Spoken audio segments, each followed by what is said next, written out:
Over the weekend, thousands of Texas Republicans declared such hateful anti-gay, anti-women's rights, anti-children's safety, and big light backing official declarations that they have somehow managed to move even further to the alt-right and out-MAGA themselves.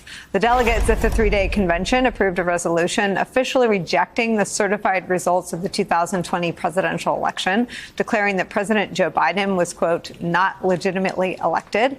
They took their MAGA alt-right empowerment even further, publicly declaring their support for Texas's state sovereignty and self-government, including pushing changes to the Electoral College, Texas's right to secede from the United States of America, and for the state legislature to appoint U.S. senators. Joining us now, Tim Miller, writer-at-large at the Bulwark, and Matt Dowd, political strategist, also the founder of Country Over Party. Both are MSNBC contributors. Matt Dowd is a Texan. So Texas wants to secede. Is this the point where we say to the alt-right in Texas, okay?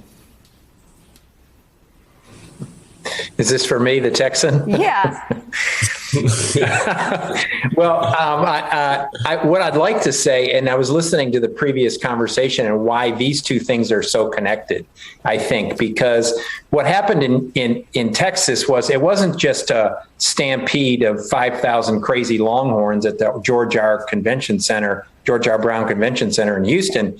They basically are showing in Texas that if we don't hold accountable, as democracy is dismantled, Texas is showing what they're going to do if that happens. If democracy is dismantled, this is what happens. And it is full, it's vivid, it's clear in this.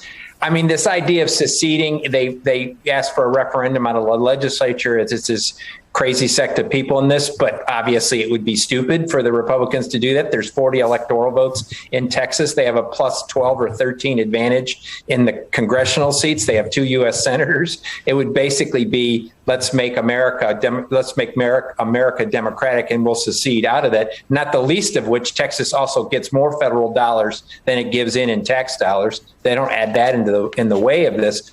But to me, it's a complete signal of this has nothing anymore to do with Donald Trump. The crazy has been let loose. This is who the Republican Party is fundamentally. There are a few exceptions, as we've talked about numerous times. They are the unicorns in the Republican Party. But Texas is showing, if you don't hold January 6th accountable, and we don't hold the Republicans accountable in the fall, Texas is showing this is what they want America to look like. I think there's another thing about it that's really important nationally for not just Democrats, but Republicans who wrestle with their own party's anti-democratic impulses. It's not hyperbole to call the Republican Party sort of in bed with autocratic practices, and to describe the Republican Party's thought leaders as autocrats in waiting. And the piece of it that I think is revealing, and the piece that should be ominous when you look at how voter integrity laws, which are voter suppression laws masquerading as election security laws because there was no fraud. Just ask Bill Barr. Is this, Tim, the Texas GOP platform is insane. This is Paul Waldman of the Washington Post. He writes, but the piece that jumped out at me was the endorsement of a state-level electoral college. Eliminating one person, one vote in favor of the system, they could gerrymander so the votes of white rural Republicans will count more. This is what Texas has already done in the state legislature. This is what they shut down to try to Jasmine Crockett and others. But this mainstreaming of anti-democratic practices, not just rhetoric, is for me one of the more ominous things that happened, Tim.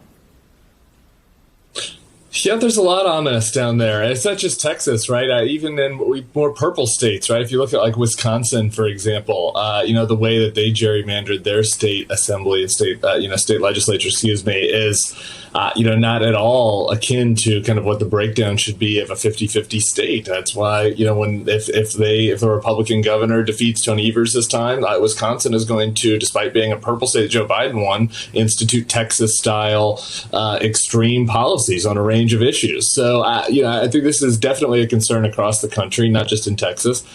The other ominous part of the Texas thing to me is just how in bed the people that run the state of Texas are with these activists, they're completely simpatico. This is not, look, it's a tale as old as time, and we probably should have seen this as a red flag. But, in 2008, when a red state convention would put out an extreme platform, you'd say, well, John McCain, though, is for immigration reform and cap and trade, right? So there's this distance between the candidates and the activists. That should have been a red flag to us. But that distance doesn't exist anymore. Dan Patrick and Greg Abbott and Ken Paxton are extreme. And so when the Texas legislature says that being gay is abnormal, and then the Texas government says, oh, wait, teachers who talk about their same-sex relationships and their gay families in class can be punished, and they already are in certain school districts in Texas. That is the real ominous part for me. The extreme stuff is being operationalized by the actual people in charge in Texas, and that cannot get lost here. This is not just a few random, extreme, crazy activists. Matt Dowd, this is my question. On vigilante enforcement of an anti-abortion, a ban on all abortions in the state of Texas, on the sort of codifying in their platform the anti-gay rhetoric. It is not anything we've seen really in modern political discourse, and to Tim's point, mainstreamed. Why don't Texas business leaders reject these Republican politicians? How can you recruit workers to work in a state like Texas? Well, I think a number of business leaders have gone out of their way, not enough, obviously, to stand up. There's there's as many Fortune 500 companies in Texas as there is in New York these days. Texas has an abundant wealth. The second wealthiest state in the country.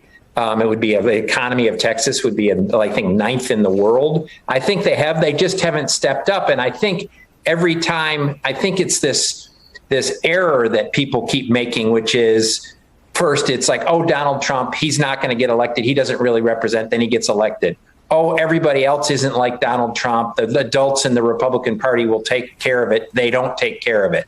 Oh, that if we can just get past these X, Y, and Z, we'll be okay. And I think whoever it is, whether it's American Airlines or oil companies or whatever, I think this idea that these Republicans, like, they're taking care of us right now, every sign should point to them that every time they think they're a friend, they're coming for you next. The first people in line are all of the traditionally historically discriminated against groups. They're going to take those down the list. And then, as Governor DeSantis has shown, he's willing to go after Disney. He's willing to go after the sports stadiums. He's willing to go after whatever. And I think the business community, who obviously they have to play ball because it's a completely red state, there's not a single Democratic elected statewide, I think they understand and have unease about it.